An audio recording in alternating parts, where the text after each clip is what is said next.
And now another story, which, and maybe I should have called this program today, Sleazy Economic Update, who knows? This is about the Deutsche Bank. Deutsche, for many of you, is the German word for German. Okay, the Deutsche Bank is the biggest bank in Germany, been around a long time. Got itself into trouble recently that is really coming back to haunt it.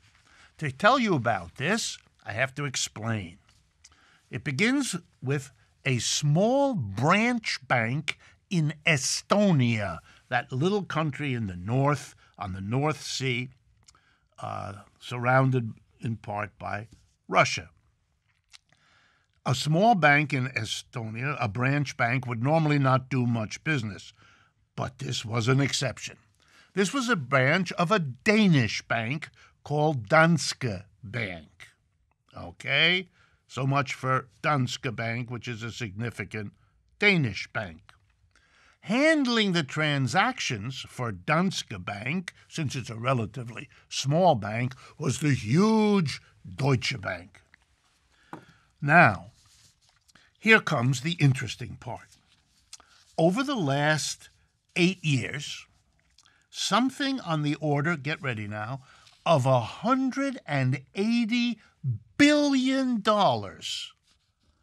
was funneled through the little branch bank in Estonia, a tiny country with a tiny population and no need for a bank to do anything big.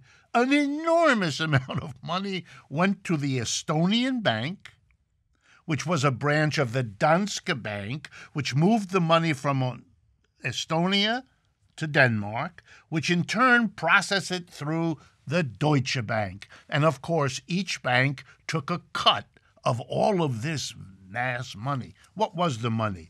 Answer, it was wealthy people in Eastern Europe moving their wealth out of Eastern Europe, where they felt it was in danger, and moving it to the West. Much of this money was criminal or illegal money, either illegally sourced in terms of it coming out of criminal activity or being illegally moved contrary to laws and conventions. And it now turns out Deutsche Bank processed most of this money. No way it couldn't have known, no way it couldn't have expected to look with a raised eyebrow at a tiny branch in a tiny country doing quantities of business that would be remarkable for the biggest countries in the world to funnel through one bank. But you know, there's a lesson here. If you allow something as important as money, the thing that makes the world go around pretty much everywhere, to be controlled by private companies, we call them banks, whose goal is to make money for themselves and their shareholders, here's what you can bet. They will do it to make money. They won't do it in order to keep the world safe, to observe laws, to be socially responsible. That's not their job. Their job is to make money for the company they work for, and if they don't, they lose their job.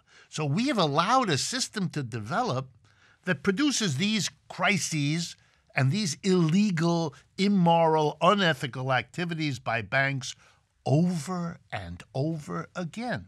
The last 10 years have seen every major bank in the United States being hauled up and fined often significant amounts of money for money laundering, for false fees, for manipulating interest rates, for manipulating foreign exchange rates, for overcharging people who have mortgages. It never stops. They do with money what's profitable for them, and we all live with the costly social consequences.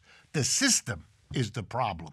Punishing this or that banker, which is likely what's going to happen with the Deutsche Bank, changes nothing, because the banker who is punished, fired, maybe even imprisoned, will be replaced by another banker who will have the same objectives, the same goals, the same rewards and punishments as the one we are punishing. The system is the problem, not the individual who occupies the position within it.